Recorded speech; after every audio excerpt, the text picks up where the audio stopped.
Hanya Engkau yang kami tinggikan ya Tuhan Yesus di tempat ini. Sungguh kami bersyukur buat pagi hari ini kembali kami boleh ada di rumah-Mu ya Bapa. Biar segala pujian, segala kuasa, hormat, kemuliaan kami kembalikan hanya bagi nama Tuhan Yesus. Ya, apa yang kami persembahkan di hadapan Engkau boleh menjadi dupa yang berbau harum di hadapan-Mu. Ini saatnya kami buka hati kami siapkan hati kami.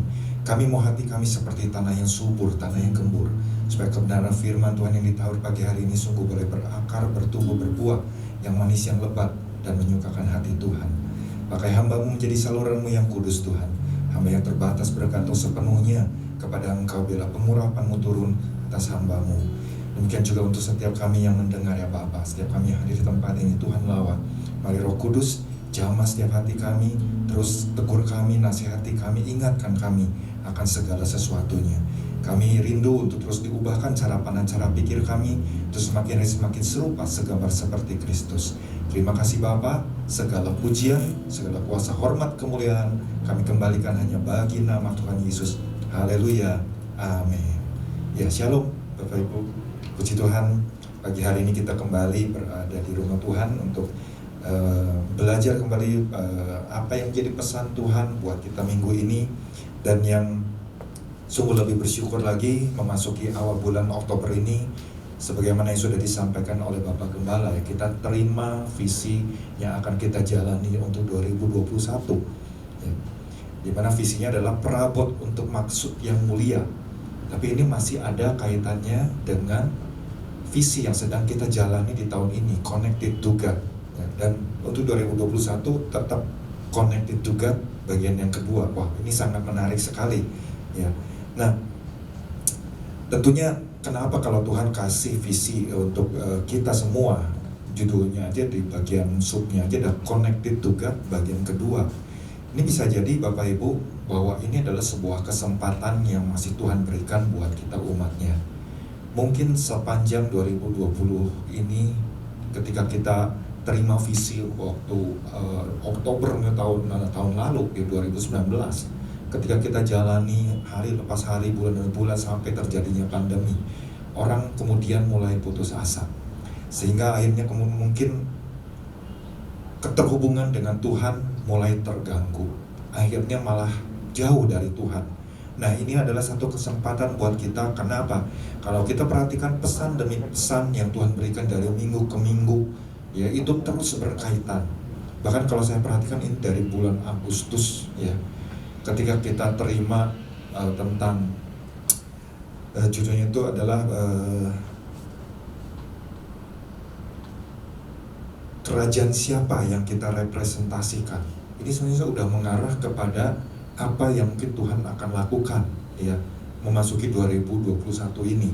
Dan kali ini kalau kita renungkan kembali, saya percaya Bapak Ibu tentang visi ini adalah salah satu maksud yang Tuhan berikan ini. Kita harus mengerti dengan baik, kita harus benar-benar memahami, dan tentu saja kita harus membuat satu komitmen yang baru di hadapan Tuhan.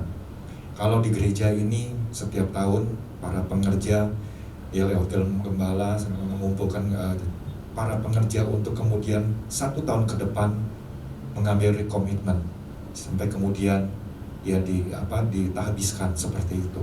Nah, kita juga tahun ini mungkin akan sebentar lagi akan habis ya masa jabatan tersebut, dan tentu kita akan melakukan rekomitmen ulang ya. Dan demikian juga waktu kita ikut Tuhan, pengiringan kepada Tuhan. Ketika saya dapat visi ini, perabot untuk maksudnya, saya jadi ingat waktu pertama kali saya datang ya, dulu masih di BRI. Yang saya dapat itu adalah 2 Timotius 2 ayat 20-21, dimana pada saat itu saya berkata kepada Tuhan, saya ingin jadi perabot di rumah-Mu, saya ingin menjadi perabot yang mulia ya. Itu kan pesan yang Tuhan berikan waktu minggu lalu ya. Bagaimana kita harus diingatkan, persiapkan dirimu untuk kegerakan Tuhan ya. Wow, berarti ini kan sesuatu yang luar biasa buat saya pribadi ya. Dan ini menjadi tentu harus antusias untuk bukan saja buat saya, buat Bapak Gembala dan yang lain, tapi buat semua jemaat Tuhan di tempat ini. Nah, namun kita juga diingatkan ya, kalau minggu ini kita dapat pesan Tuhannya umat yang terpuji, ternama dan terhormat. Itu kan sesuatu yang wow, sangat luar biasa sekali. Siapa yang gak ingin Ya misalnya kalau dirinya itu diangkat Tuhan sedemikian rupa menjadi umat yang terpuji, ternama dan terhormat. Setiap kita pasti menginginkan hal itu, tapi kita harus memahami lebih dulu. Ya, jangan sampai kita nanti akhirnya menjadi salah. Karena apa? Karena kebanyakan orang ketika sudah diangkat oleh Tuhan, dipulihkan oleh Tuhan, di tengah-tengah punya visi sendiri, punya tujuan sendiri. Ya. Ini terjadi Bapak Ibu. Ya, istri saya menceritakan kepada saya waktu bagaimana dia iring, ya maksudnya bukan dia iring, dia ikut di sebuah perusahaan. Waktu perusahaan ini tiba-tiba menjadi besar, menjadi sukses, maju dan lain sebagainya. Tiba-tiba orang yang mungkin menjalankan roda tersebut merasa dia yang mampu kok, dia yang mampu membesarkan dan lain sebagainya. Akhirnya keluar, ya pecah, dan akhirnya bikin perusahaan sendiri. Karena apa? Karena merasa dia lebih mampu, dia lebih hebat. Tapi ingat, apa yang sesungguhnya dia lakukan itu, ini anak Tuhan, ya anak Tuhan. Artinya bahwa mari kita sadar bahwa kenapa Tuhan sampai angkat kita, artinya bahwa apa yang kita lakukan seperti yang saudara Margo katakan, lewat kehidupan kita, ya lewat kehidupan kita, bagaimana kita harus meninggikan Tuhan, mempermuliakan Tuhan, mengagungkan Tuhan. Ya. Lewat kehidupan kita biarlah nama Tuhan yang dipermuliakan, nama Tuhan yang ditinggikan, dan nama Tuhan yang dipuji. Ya. Bahkan keberhasilan kita itu bukan untuk diri kita, tapi bila semuanya itu dikembalikan untuk Tuhan. Kita kan sudah belajar tentang hal itu. Ya kemarin ini sudah dijelaskan oleh Bapak Gembala.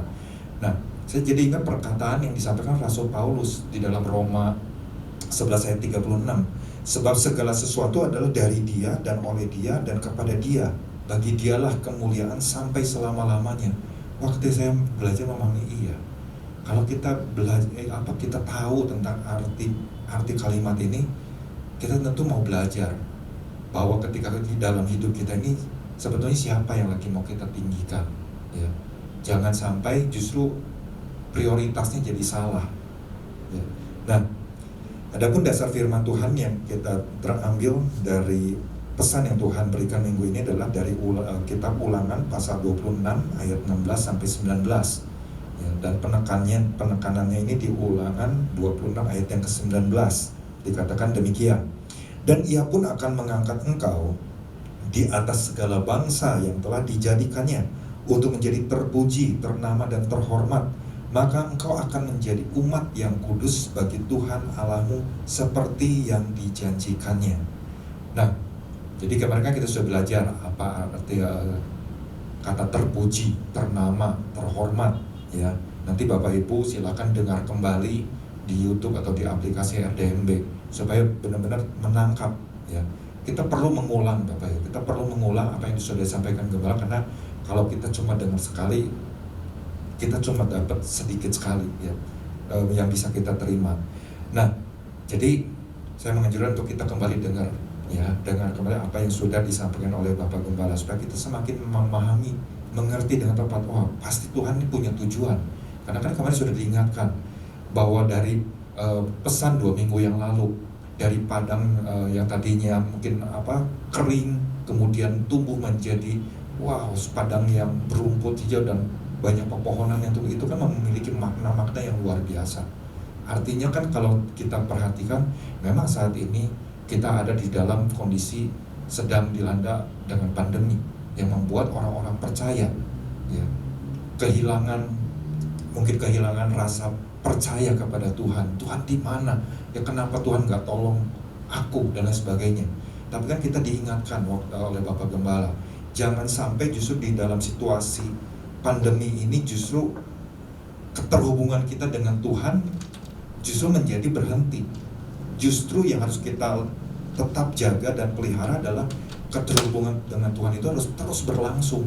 Bahkan semakin hari terus kita semakin mendekatkan diri, karena itulah ya, kalau kita belajar tentang pesan Tuhan tentang musim dingin, itu kan bagaimana kan pohon, kita sudah dijelaskan pohon yang kalau musim dingin sepertinya nggak kelihatan apa-apa, tapi kan akarnya dia terus ya bekerja, cari yang kedalaman lebih lagi. Nah sama kita juga seperti itu. Nah cuma sayangnya hari-hari ini banyak orang percaya justru yang lebih memilih untuk mengikuti kata hatinya sendiri, kayaknya begini, kayaknya begitu dan sebagainya. Udah ada di dalam kondisi keputusasaan. Nah ini sangat disayangkan sekali, makanya kita diingatkan terus ya, dan kita bersyukur pesan demi pesan yang Tuhan berikan itu terus mengingatkan kita, terus menasihati kita, menegur kita. Nah, lewat pesan Tuhan minggu ini kan kita juga, beberapa rekan juga sudah sampaikan apa yang menjadi inti pesan Tuhan minggu ini, yaitu sudah dijabarkan baik oleh Bapak Gembala juga beberapa rekan. Jadi dikatakan bahwa seperti bangsa Israel dibawa Tuhan masuk ke wilayah yang baru, demikian juga Tuhan lagi bawa kita ke dalam babak yang baru atau musim yang baru dari kehidupan. Nah ini kita harus tangkap ini. Karena apa? Karena saya percaya walaupun saat ini kita sedang dilanda pandemi, ya, tapi itu pasti akan berakhir. Musim itu pasti akan berakhir. Kita akan masuk ke dalam babak yang baru. Ya, babak yang baru inilah dimana kita harus terus cari wajah Tuhan. Kita harus terus mendekatkan diri kepada Tuhan. Cari apa yang jadi maksud Tuhan, apa yang menjadi kehendak Tuhan, tuntunan Tuhan, itu benar-benar memang sangat penting. Ya. Hari-hari ini kita nggak bisa mengandalkan kekuatan kita sendiri, mungkin kekayaan dan lain sebagainya, ya jabatan dan sebagainya. Kita nggak bisa. Kita harus mengandalkan Tuhan sepenuh hidup kita. Itu yang harus kita lakukan. Ya. Kemudian, apakah tantangan akan berakhir? Oh enggak. Kalau kita dengar aja sekarang ini tantangan 2021 akan jauh lebih berat. Sekarang aja udah berat, ya 2021 lebih berat. Nah kita harus bersiap dengan segala sesuatunya. Kalau kita nggak siap, ya mungkin satu saat iman kita akan benar-benar runtuh. Akhirnya mungkin kita tinggalkan Tuhan. Nah ini kita sudah diingatkan jauh-jauh hari, bahkan mungkin dari bulan-bulan sebelumnya, waktu kita ada di dalam mungkin waktu lockdown dan sebagainya, kita sudah banyak terima pesan Tuhan. Nah kalau kita enggak mempersiapkan diri kita, ya pasti akan terjadi hal-hal yang jauh lebih sulit. Dan dikatakan Tuhan akan bangkitkan pribadi-pribadi yang luar biasa. Nah pertanyaannya, mau enggak kita sebagai umat Tuhan menjadi pribadi-pribadi yang luar biasa, pribadi-pribadi yang punya kualitas, ya. Kualitas-kualitas apa saja? Kemarin kan sudah dijelaskan kualitas-kualitas dari pesan Tuhan ini. Kesetiaan, bagaimana kita melakukan dengan sepenuh hati.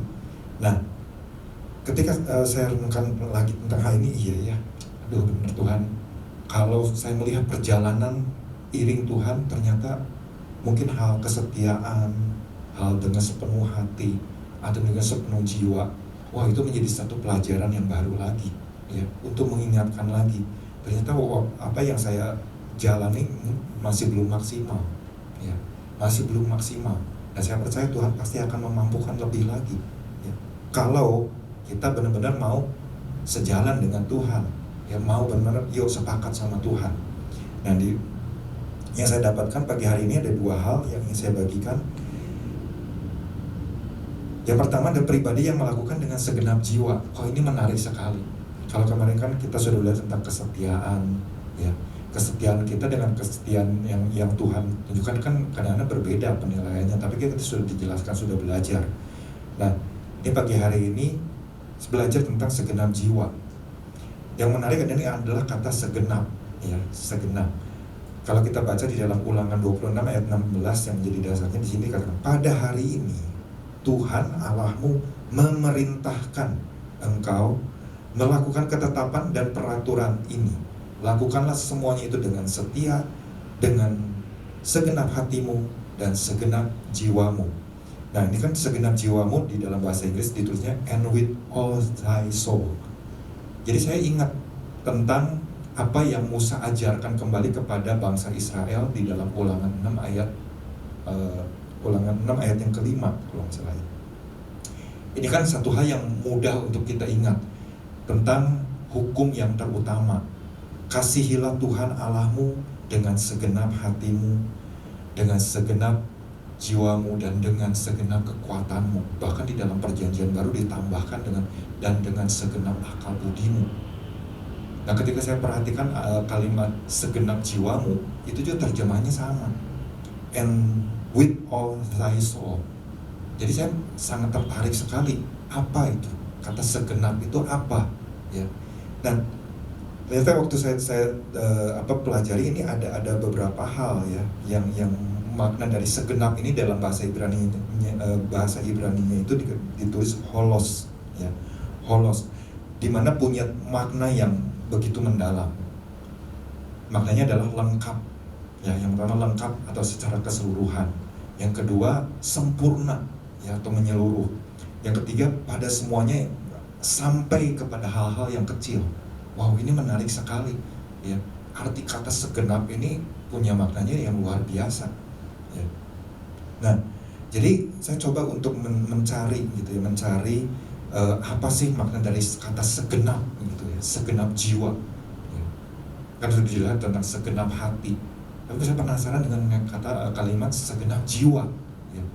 Nah, yang pertama yang saya dapatkan bahwa begini, kalau kita melihat dari bagaimana kalau kita mengasihi Tuhan. Kalau kita mengasihi Tuhan Allah kita dengan keseluruhan hati kita, keseluruhan jiwa kita, keseluruhan kekuatan kita, dan keseluruhan akal budi kita, ya. Itu artinya bahwa kita sepenuhnya, ya, keseluruhan, namanya keseluruhan.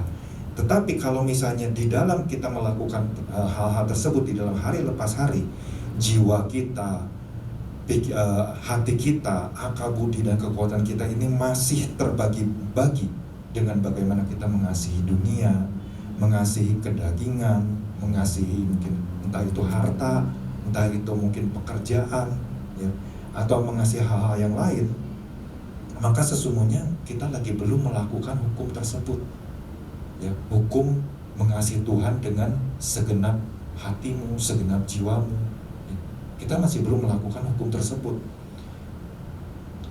Begitu juga kalau kita kembali ke dalam Ulangan pasal yang ke-26, ya, ayat yang ke-16 tadi, ya. Dimana kan di situ dikatakan Tuhan Allahmu memerintahkan, ya. Berarti ada yang diperintahkan oleh Tuhan supaya engkau, maksudnya kan engkau melakukan ketetapan dan peraturan. Nah, sama dengan prinsip tadi, kalau kita berkata aku mengasihi Tuhan, sama waktu kita melakukan prinsip ini, melakukan ketetapan dan peraturan Tuhan, maka yang harus kita ikuti adalah secara keseluruhan. Nggak bisa cuma ambil sepotong-sepotong. Oh, ketetapan Tuhan, ini yang cocok sama saya, ini yang akan saya lakukan, ini nih yang kayaknya sejalan dengan apa keinginan saya. Nggak bisa. Tapi yang harus kita ikuti dulu secara keseluruhan. Ketetapannya Tuhan, perintah-perintahnya Tuhan, aturan-aturannya Tuhan, sepenuhnya, secara keseluruhan. Jadi benar-benar berkaitan dengan kebenaran firman, sejalan enggak dengan kehendak Tuhan. Nah, ini kita belajar lagi, ya. Ini luar biasa sekali ketika saya memahami. Iya, kadang-kadang mungkin sebagai orang percaya, kadang-kadang kita mungkin suka memilah-memilih. Duh, yang ini kayaknya nggak cocok buat aku, bukan buatku. Ini mau buat si A, ini mau buat si B. Enggak. Segala sesuatu yang Tuhan perintahkan, Tuhan tetapkan, sebetulnya itu semua adalah untuk kita, ya. Pribadi lepas pribadi pasti berbicara sesuatu. Nah, yang kedua, ya, arti yang kedua dari kata segenap ini. Tadi kan saya katakan yang kedua adalah sempurna, ya, sempurna. Ini menyatakan tentang sempurna secara menyeluruh ini. Maksudnya dalam hal apa? Dalam hal kuantitas, dalam hal kualitas atau kadar. Ketika kita melakukan perintah Tuhan, melakukan ketetapannya Tuhan, apakah kita masih memilih-milih? Yang ini aja yang sering saya lakukan. Yang ini enggak. Ini kan kayaknya enggak cocok, ya. Ini rasanya enggak bisa saya lakukan. Ini mah enggak deh, saya singkirin. Padahal itu menjadi satu kesatuan. Terus waktu kita lakukan, kualitas yang kita berikan dari seluruh apa yang ada pada kita itu seperti apa? Apakah kita yang ini mah cukuplah segini, sekian persen aja. Yang ini kalau benar-benar sesuai dengan keinginan saya lakukan 100%. Enggak seperti itu. Namanya perintah atau ketetapan Tuhan, waktu kita lakukan harus benar-benar kita lakukan dengan segenap jiwa. Itu artinya secara kuantitas, secara kualitas itu harus tetap sama, harus terus konstan, nggak bisa berubah-ubah. nggak bisa naik, nggak bisa turun dan sebagainya, tapi kita harus terus ikuti, ya, ikuti seperti apa yang Tuhan mau. Kita nggak bisa melakukan hal tersebut. Nah, itu yang kedua. Jadi wow, Tuhan kalau begitu bagaimana melakukan hukum-hukum Tuhan itu harus sempurna, ya, harus sempurna. Karena nanti kita akan belajar contoh dari tokoh-tokoh di Alkitab, ya. Nah, terus yang ketiga adalah mengungkapkan makna tentang hal-hal yang kecil. Nah, ini maksudnya begini. Waktu kita menyatakan bahwa kita mau mentaati, ya, mentaati ketetapannya Tuhan, peraturan-peraturan Tuhan. Nah, kemudian kita harus hidupi yang namanya ketetapan Tuhan, peraturan Tuhan tersebut. Contohnya begini, yang paling simpel. Kadang-kadang kan kita di gereja seringkali dia nanti kalau udah selesai makan kadang-kadang cuci piring, ya, kalau dulu kan dibayar seperti itu. Nah, hal itu kan waktu awal-awal nggak menjadi kebiasaan, tapi kemudian waktu misalnya kita komsel dan sebagainya, hal tersebut menjadi kebiasaan. Wah, kita udah makan kita cuci piringnya, tapi kan kadang-kadang pembantu udah sini sama saya dan sebagainya, ya, ada yang seperti itu. Nah, hari-hari ini juga kan kalau makan mungkin di food court dan sebagainya mulai diterapkan, setelah makan ya piring ditaruh di tempat, ada tempatnya dan sebagainya. Kalau dulu kan habis kita makan biasanya kita tinggalin aja seperti itu. Kan ada yang beresin ini meja dan sebagainya.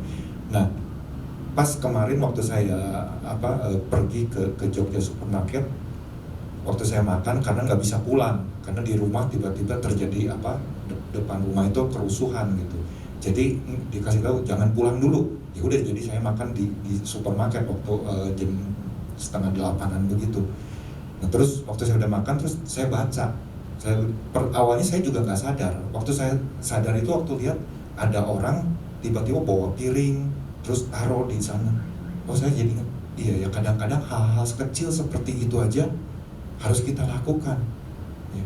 Ini waktu saya merenungkan poin ketiga ini, iya, kadang-kadang sama. Ketetapan Tuhan juga seperti itu.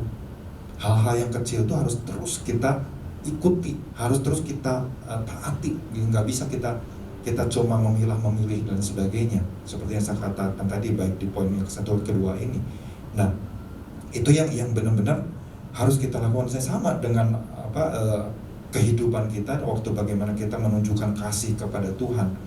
Kalau kita berkata di diri, wah Tuhan aku mengasihi Engkau, tapi begitu kita keluar dari gereja hari lepas hari, keberadaan kita, kelakuan kita berbeda dengan yang ada di gereja, itu kan artinya sama dengan kita seperti orang yang munafik.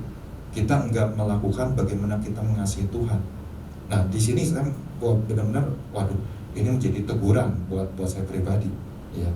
Jadi bagaimana kita harus belajar melakukan itu dengan segenap jiwa, ya. Nah, kita kan belajar bagaimana kemarin tentang tokoh Yosua dan 12 pengintai. Kalau kita perhatikan di dalam Bilangan ke-14 ya, ayat 24, di situ kan bagaimana dikatakan Kaleb punya jiwa yang sesuatu yang lain jiwanya. Artinya apa? Waktu dia melakukan itu dengan segenap hati untuk Tuhan, bagaimana kemudian jiwanya itu langsung mengikuti, udah menyatu.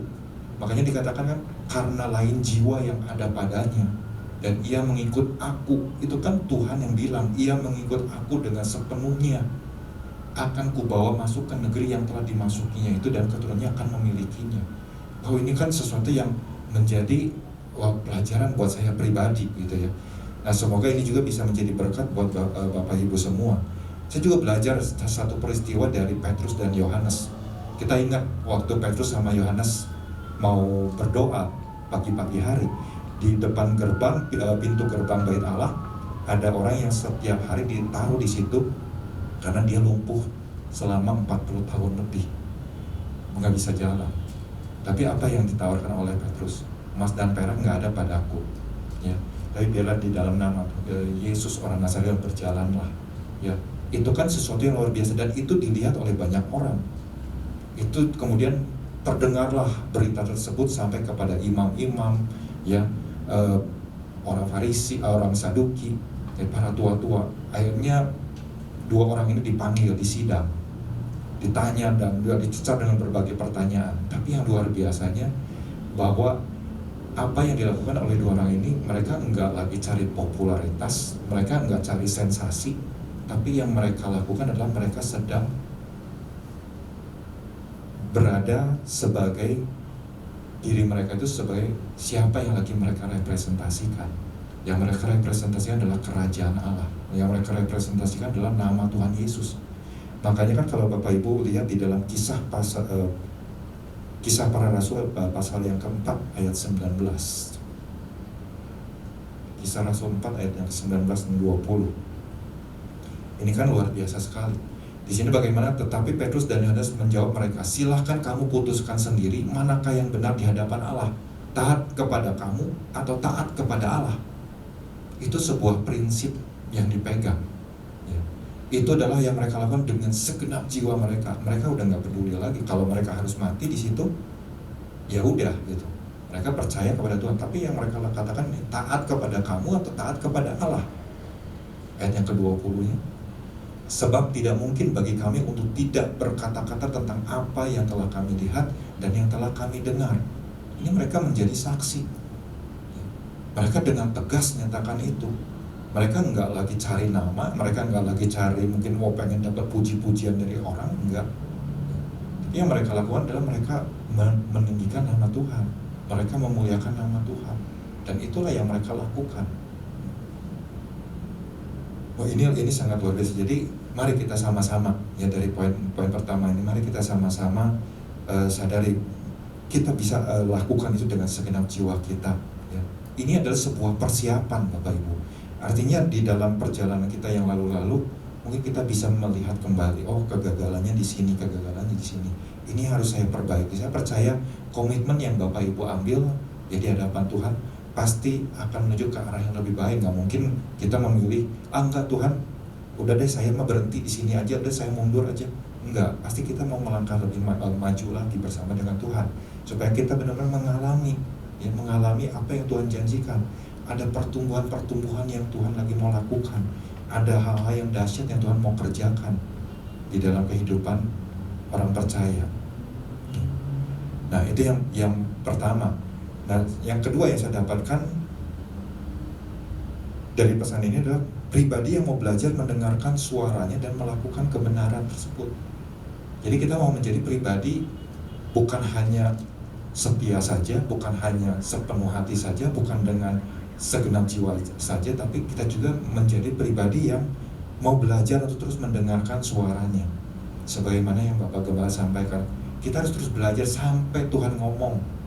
Kalau masih belum, ya terus cari, ya terus mendekatkan diri. Kan kita sudah diingatkan tadi, di masa-masa musim dingin ini kan sebenarnya inilah saatnya kita terus mendekatkan diri sama Tuhan. Artinya terus belajar sampai Tuhan bicara. Sampai Tuhan terus benar-benar menaruhkan sesuatu yang begitu kuat di dalam hati kita. Atau mungkin kan Tuhan punya banyak cara untuk menyatakannya kepada kita. Namun jelas kita tetap harus punya kerendahan hati. Jangan kemudian kita jadi berubah, jadi sombong dan sebagainya. Enggak, tetap kita harus punya kerendahan hati. Nah, jangan sampai ketika kita terima visi yang Tuhan berikan untuk tahun depan ini, kita justru memilih untuk menjadi orang yang enggan untuk mendekatkan diri sama Tuhan, enggan untuk mencari Tuhan, enggan untuk mendengarkan suara Tuhan. Ya, karena mungkin situasi kondisi yang terjadi hari-hari ini. Justru itu adalah sebuah tindakan yang salah. Karena apa? Kalau kita baca di dalam Yeremia pasal yang ke-13,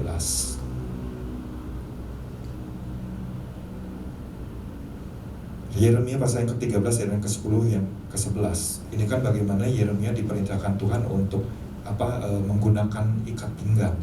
Ini kan ikat pinggang kan berbicara tentang kebenaran, ya kebenaran firman Tuhan yang harus terus melekat di dalam kehidupan kita. Nah, bagaimana Tuhan waktu perintahkan kemudian ikat pinggang itu disuruh direndam ditaruh di air, ya.